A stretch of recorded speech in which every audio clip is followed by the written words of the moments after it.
Good morning, grade 12s. Today's lesson is a continuation of yesterday's lesson. The main topic here is the reasons for international trade.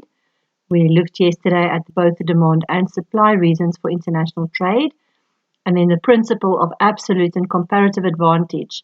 This falls under supply reasons. Okay, so this is the last of the supply reasons. When we look at the principle of absolute and comparative advantage, sometimes they could also call it international specialization.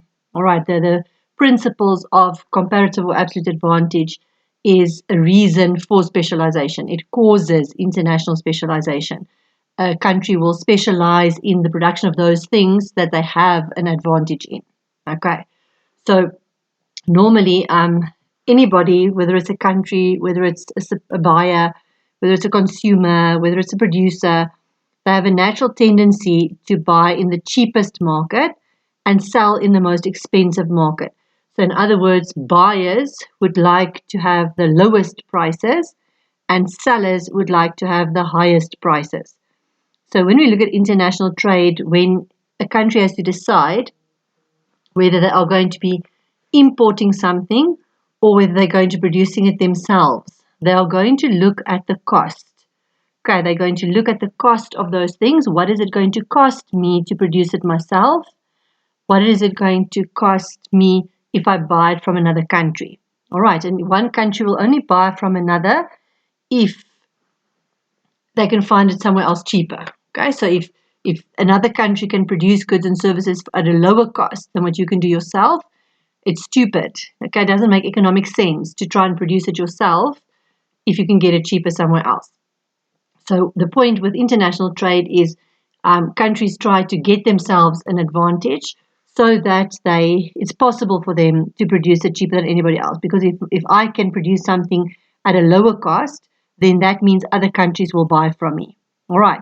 Now, if we looked at the other reasons for international trade, the supply reasons, we spoke yesterday about the skilled workers and the availability of modern technology.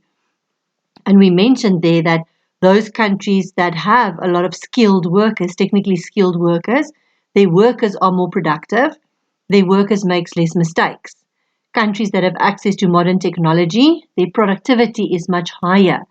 So these countries, because they have the skilled workers and the modern technology to use, that often helps them to have this advantage in the production of certain goods. Okay, that means that they are able then to produce goods at a lower cost compared to everybody else because of their productivity being so high.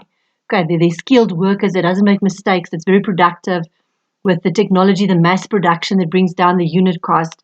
So they gain a certain advantage. They can produce those products better and cheaper than everybody else, and that gives them that advantage. So it just makes sense for that country then to specialize in the production of those goods that it have this advantage in. All right, so if I have an advantage in the production of cars, I'm going to specialize in the production of cars, and I might not produce as much laptops because I'm specializing in the production of cars. I know I have this advantage. If I'm able to produce lots and lots and lots of cars and export my surpluses, it is easy then for me rather to import laptops from another country that can specialize in the production of laptops. Okay, but now the question is, what happens if one country enjoys a cost advantage in everything? Okay, so if there's two countries that wants to trade, but one country is better at one thing and the other country is better at the other thing, it's obvious. Each country will specialize in the things that they have the advantage in and they will trade. But what happens if one country is just better at everything? Okay, he has an advantage in everything. Does this mean that this country cannot benefit from trade? All right, it is not always the case. Okay, there's calculations involved here. Okay, but it's not always going to be the case. We can't answer that question without doing the calculations. Okay, but when it comes to that relative advantage or that comparative advantage, we are going to apply the law of comparative advantage. And this law states that under certain conditions, two countries can still benefit from trade, even if one of them is more efficient than the other in the production of all the products. So in other words, if one country has the advantage in all the products, it can still happen that both countries can benefit from trade under certain conditions. And that is where the calculation is going to come in. Okay, we can't just look and say, okay, yes, they will benefit or no, they won't. We have to do the calculation. Okay, now it's very important that you distinguish between, you have to be able to recognize when we are talking about an absolute advantage and when we are talking about a comparative or a relative advantage. When we look at the absolute advantage, that happens when there's two countries that produce the same products, but because of specialization, one country is going to produce one product at a lower cost than the other country, and the other country is going to be able to produce the other product at a lower cost. Okay, so each country will have an advantage in the production of one of the two products. All right, and then obviously that each country is going to specialize in the production of those things that they're really good at. So if you look at this example, an absolute advantage is easy to recognize, and it's also easy to see who is going to specialize in what, and then they just have to agree on the terms of trade, right? So if you get an absolute advantage in a test, this is the easy one. Okay, so if we look at this example, we have two countries, country A and country B. They are producing computers and iPods. Country A with a given set of resources. That is important. Okay, both countries, they use the same amount of labor, the same amount of money, the same amount of raw materials, the same amount of everything. Okay, with exactly the same inputs. Country A is able to produce 10 computers and 5 iPods if they split the production up, if they produce both products. Country B with the same inputs is able to produce 5 computers and 10 iPods.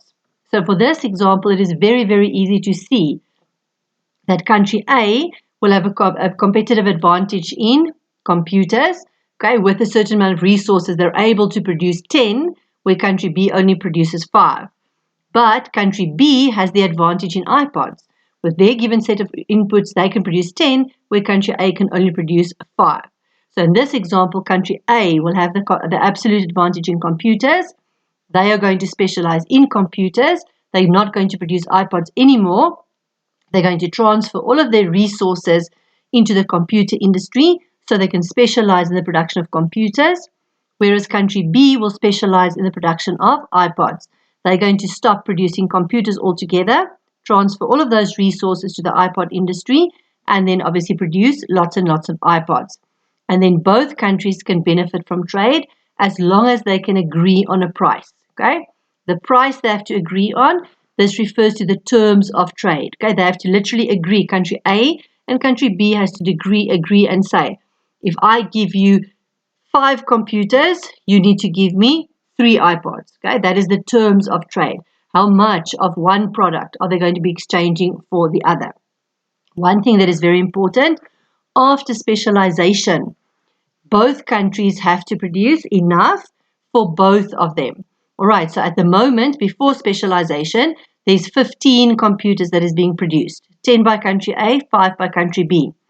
If country A specializes in computers and they don't make any iPods anymore, their computer production has to be higher than 15. All right, because they have to now more specialize. They're going to produce lots and lots because they must be better off. Both countries must benefit from trade. Otherwise, trade will not happen. So after specialization, country A must have at least 10 computers for themselves and at least 5 for country B as well, preferably even more. Okay, generally specialization will lead to more, but they must have more than 15 computers, and country B must be able to produce more than 15 iPods so that when they trade, both countries must be better off. All right, they must benefit from trade. If country A still has 10 computers and 5 iPods, they're not benefiting at all. They must have more than 10 computers and more than 5 iPods. Country B must have more than 5 computers, more than 10 iPods. Then they are both benefiting. All right, when we do the relative advantage, this is the more complicated one. Okay, this means that one country might have the relative advantage over another country, so he's able to produce both products cheaper than the other country. But what we're looking at now is we need to see, we know that one specific country has an advantage, a relative advantage, a cost advantage over the other country in the production of both products. Okay, So he's able to produce both products better than the other country, has an advantage in both. What matters now is not the fact that he has the cost advantage, but we need to see how big is his advantage. How much better is he in the production of the one product, and how much better is he in the production of the other product? It is all about opportunity cost. Okay, how much is the opportunity cost? Okay, that tells us how much the production of one product is reduced to produce one more unit of the other. So if he wants to specialize in the one thing, what is he sacrificing and what is he gaining? All right, you will see when we do the activity for this section of the work, there's good examples of this where we're going to calculate the opportunity cost. So you'll understand this a lot better once we have done the activity. Okay, so in this case, both countries again produce the same goods, but one of the two countries are just more efficient than the other one in production of both goods. Okay, so each country will now specialize in the production for which it has a comparative advantage. Now, there's no absolute advantage. We have to make a comparison. One country has the advantage in both products, but where is his advantage the biggest? Okay, and same as with the absolute advantage as well. When the two countries decide to trade, both countries must benefit. All right, so the rate at which they exchange their goods, it must mean that both countries must end up having more of both products, just like I explained with the absolute advantage now. Both countries must benefit, otherwise trade will not happen. Okay, so both countries must have more of both products after specialization, then they are benefiting. Okay, now if we look at this example, okay, this is not as easy to decide. Now, with absolute advantage, it was easy to see country A had the advantage in one product, but country B had the advantage in the other. With a comparative or a relative advantage, that is not the case. If we look at this example, we work again with country A and country B. In this case, they're producing coffee and tea. Okay, so once again, in relation to country A, with a given set of resources, a certain amount of workers, a certain amount of money, factory space, time, resources, they are able to produce 40 kilograms of coffee and 20 kilograms of tea. Country B, with the same inputs, is able to produce only 30 kilograms of coffee and 10 kilograms of tea. So we can see here that country A is better at the production of coffee and country A is better than in the production of tea. Country B is just not good at anything. Okay, based on this information, we can't say whether these two countries are going to trade or not. We have to now see country A, the strong country. He's going to have to decide how big. Now they have to calculate how much better am I in the production of coffee, how much better am I in the production of tea. And they will decide to produce those things where their advantage is the biggest. Okay, so wherever their biggest advantage is, that is what they will decide to produce. But you have to do a calculation. You cannot answer this question without a calculation. All right, how does he calculate his advantage? Okay, you always take, country A, country A is the strong country. He's the country that is going to decide what he is going to specialize in. So if we look at the production of coffee, you are literally going to take country A, the strong country, minus country B, the weaker country, and we divide it over the total for country A times by 100 to see the percentage. Okay, how in percentage-wise, relatively speaking, how much more efficient is he in coffee? All right, we know that he's better in coffee. We know that he's better in tea. But where is he the most better? Okay, so if we look at coffee, country A was able to produce 40. Okay, country B was only produced, I think, 30. Now you calculate the difference. All right, so that's a difference of 10. And if we divide that over what country A is able to do, 10 over 40 times 100 gives you 25%. So country A is 25% more efficient than country B when it comes to the production of coffee. We do exactly the same then for tea. Country A minus country B over country A. Strong country minus the weaker country over the strong country. Country A was able to make 20 kilograms of tea minus country B was able to make 10. So you calculate the difference, that is 10. 10 over 20 times 100 gives you 50%. So country A is 50% more efficient than country B when it comes to the production of tea. Based on these calculations now, country A is going to realize that his advantage in tea is 50%, his advantage in coffee is only 25%. So his advantage is bigger in the tea compared to the coffee. So country A is going to then decide to specialize in tea, and country B is going to produce the coffee. Okay, each country will specialize where their advantage is the biggest. Okay, country A's advantage is bigger when it comes to tea, so that is the product that country A is going to decide to produce. Country B will be left to produce the coffee. And as I mentioned earlier, both countries must benefit from trade. Okay, so if we go back to the table, after specialization, country A is producing tea namos, okay? Country A must produce more than 30 kilograms of tea so that they themselves can have more than 20 and country B can have more than 10. Then both countries are benefiting. Country B must produce more than 70 kilograms of coffee so that they can have more than 30 and they can export more than 40 to country A so that again both countries can benefit. Unless both countries will benefit, trade is not going to happen. All right. So once they've decided on whether who's specializing in what and are they going to trade or not, obviously then they have to decide on their terms of trade. How many coffees are you going to give me in return for how many teas? Okay, that is the terms of trade. Okay, that is the end of the supply reasons for international trade. I'm just quickly going to go through the effects of international trade as well. Okay, this is the last section of the first lesson. Okay, so when we look at the effects of international trade, the very first effect is specialization. Okay, this is what we just discussed in terms of the relative and the comparative advantage. International trade, because we have international trade, it enables countries to specialize in the production of those things that they have a comparative advantage in. Okay, so specialization means that each country will concentrate on the production of those goods where they have an advantage. They specialize in the production of those goods that they are really good at making. They can make it really efficiently. They produce good quality products at lower prices. Okay, so they're able to produce those products at the most competitive price, good quality at a reasonable price. Now, specialization is only possible if we have international trade. If we didn't have international trade and country A specialized in tea, it would mean that country A would have only tea. Because if there's no international trade, they can't trade with country B to get some coffee. It is the international trade that makes specialization possible. Okay, it is an effect of international trade. The fact that countries can realize that I don't have to produce everything myself. I can produce only those things that I have an advantage in.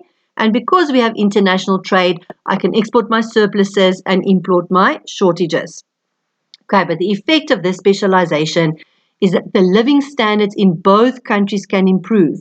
Because remember, we said both countries must benefit from international trade. So both countries must have more coffee and more tea after specialization and after trade. That means that more goods and services will be available in both countries, which means that the living standards are going to increase. Okay, if we did not have international trade, it would mean that most countries will have to go without certain goods. Okay, those countries that don't have bananas will have to do without bananas. Okay, the example that I gave is Finland. Okay, they cannot cultivate bananas because their climatic conditions is all wrong. So if they couldn't trade, let's say with South Africa, because we have bananas, they would not have bananas. They would not even know what a banana looked like. Okay, same thing, Mozambique would have no oil. South Africa would have no oil because we get it through trade. We don't have those resources. Okay, so if we had to rely only on the goods that we could produce ourselves, only the very, very wealthy would be able to afford certain things that would be very scarce. Like in our country, the paraffin, the petrol, the oil products, we would not have access to, okay, because we were not able to import them. The only reason we have them is because we can import them, because we don't have the resources to create them. Okay, that's on the positive side, but international trade can also have a negative effect on some industries and on some people in some countries. Okay, for example, there In China, they've developed a comparative advantage in the textile industry. Okay, they are able to produce high-quality textiles at very low prices. Material, textile is the material that our clothing is made from. So in South Africa, our textile manufacturers, they cannot compete with the Chinese producers. Our textile industry is really struggling at the moment. In the past, we had import quotas against China, where we didn't allow lots and lots of their textiles to come into our country so that we could protect our own manufacturers. But now with free trade, we are supposed to reduce those restrictions, so we're not allowed to have quotas anymore. Now China can send all of their textiles to South Africa. Locally, obviously, manufacturers of clothing, they want to source the best kind of textiles, but at the lowest price. So they are not supporting our local industries. Nobody's buying textiles from our local industries because the Chinese textiles is so much cheaper. All right, so it means that our textile manufacturers are not profitable. There's hundreds of thousands of people in our textile industry that has lost their jobs already because our industries are closing down. Okay, they cannot compete with Chinese textiles. The next effect of international trade is mass production. Okay, mass production is when we are producing hundreds of thousands of identical items. There are lots and lots and lots of exactly the same thing. All right. Now, recently, well, not recent, even that recently, world trade, the volume of world trade, the amount of world trade has increased tremendously. Okay, and what is enabling this to happen is the rapid development of transport and communications. Nowadays, we can place order. Now, you don't have to be a business trying to import stuff. Anybody, I can now go onto the internet and I can order stuff internationally. And that has been facilitated by communications, our improvement in our communications, the internet, websites that people have, deliveries that is being made, that has made imports very much easier. As well as with transport, remember we said that because of transport, people are able to travel to different countries, they get exposed to different products in other countries, and it facilitates imports and exports. Okay, imports and exports comes on planes, on boats, on ships, whatever. Okay, it's easier. It's been made a lot easier now to order stuff from overseas and import, and then to have that delivered. Okay, the size of our markets have also increased now, because as a producer, your market is no longer just the people in the town that you serve. So if I have a factory in Krugersdorp, my market is not just Krugersdorp anymore. My market is not even just the whole of South Africa anymore. My market is now the world. My products can be sold everywhere in the world. So the size of the markets have increased tremendously. Okay, now when you want to do mass production, you have to know that your market is big. All right, if you're a small little producer in Krugersdorp and you are only going to sell your gadgets in Krugersdorp, you can't produce 10 million gadgets a day because who's going to buy them? You can only do that if your market is really big. And with international trade, it has increased the markets. So it does enable businesses to make use of mass production, because once you've produced something, you only make money when you sell it. So there has to be a big demand if we're going to produce a lot. Okay, so most manufactured goods require mass production to make them affordable. Okay, as I explained yesterday in the lesson, that if I buy a sewing machine for 2,000 Rand, and I make only one dress with that sewing machine, that one dress that I'm selling must pay for that sewing machine. So the price of that dress must be more than 2,000 Rand to cover the cost of the textiles and my time and this machine. But if I use the same machine to make 2,000 dresses, then I can sell each dress for 1 Rand. Okay, if I want to break even, 1 Rand.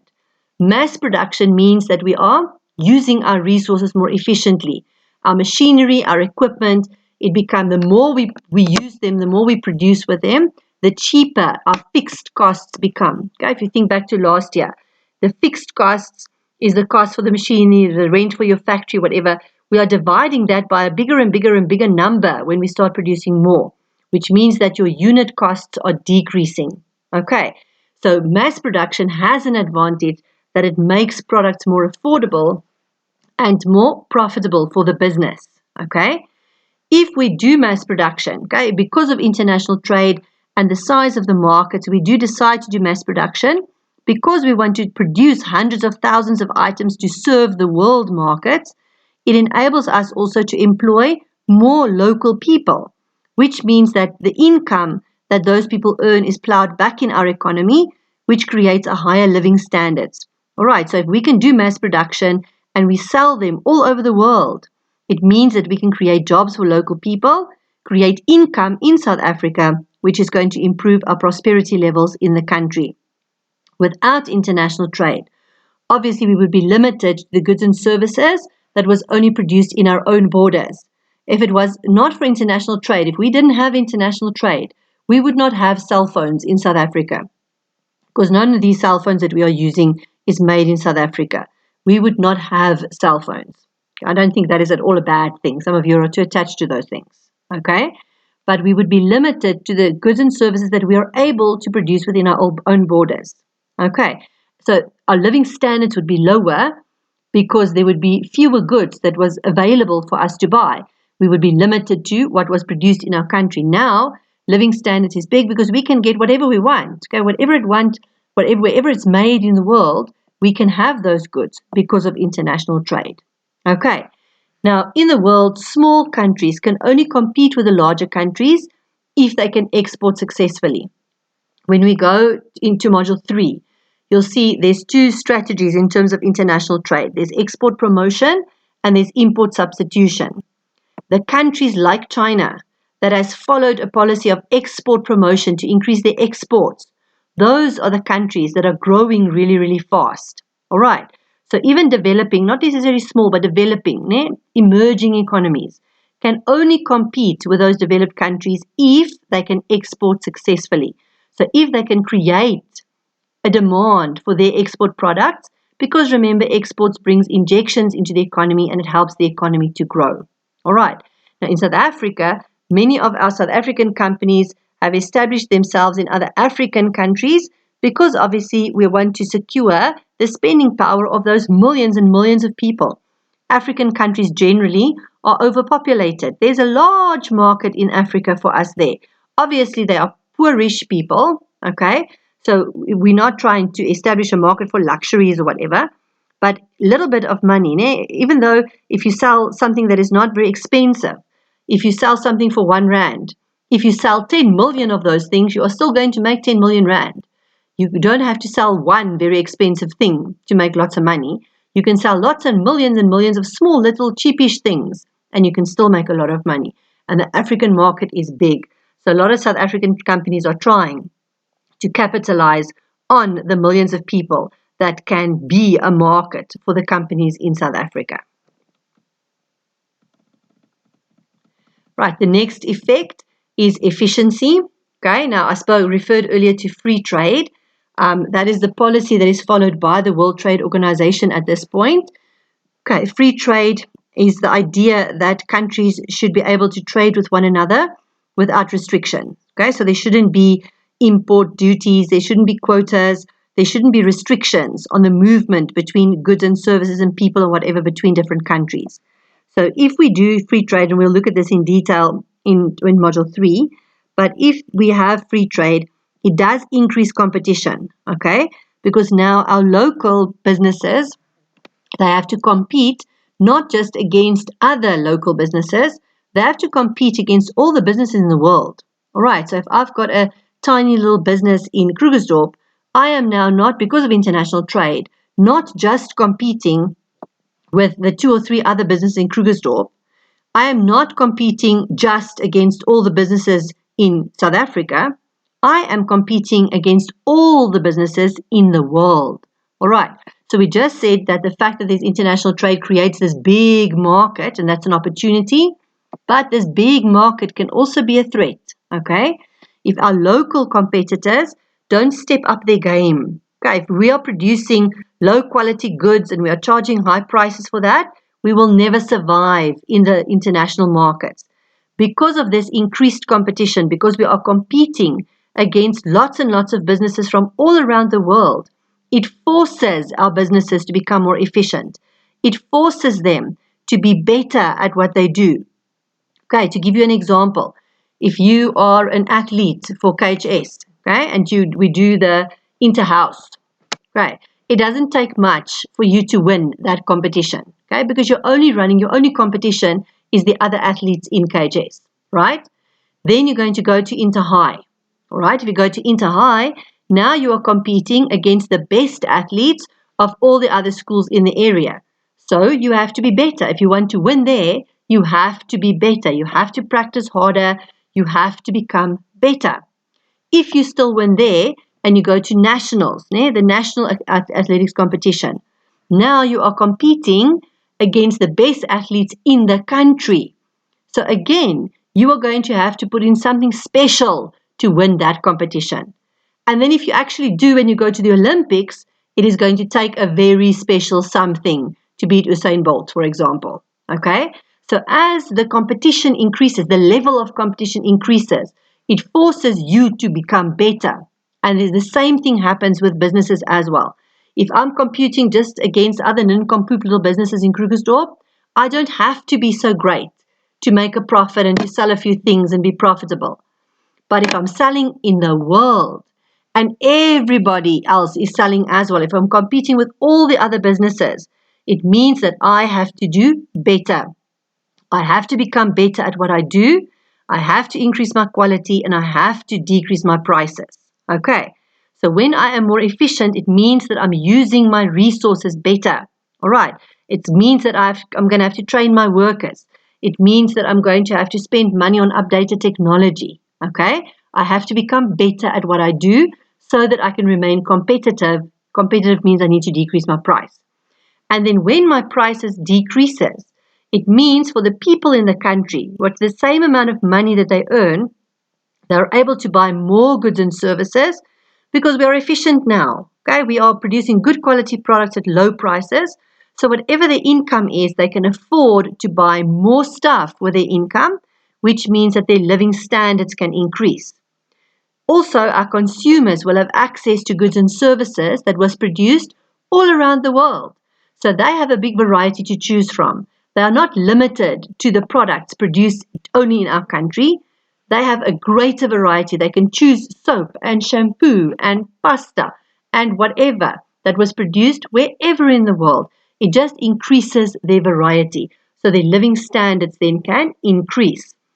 If we survive the competition, okay, if we actually become more efficient, that means that we are becoming more efficient. We can start specializing in the production of these things that we are so really good at. And when we increase our production to serve the world markets, like we said earlier, we can employ more domestic production factors, which means more people in our country is going to be earning an income and the living standards in our country can increase. Okay, the last effect of international trade is globalization. All right.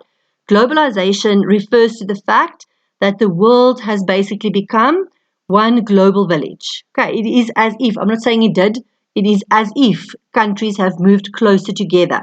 It is easier. People travel a lot more. People can see, we go into the internet, we can see what is happening in other countries. We can order stuff from other countries. Okay, so it feels like the countries in the world have become closer together. It's easier to travel. It's more affordable to travel. It is easier to import and export. Okay, so international trade is at the heart of globalization. It is because of international trade that we have globalization.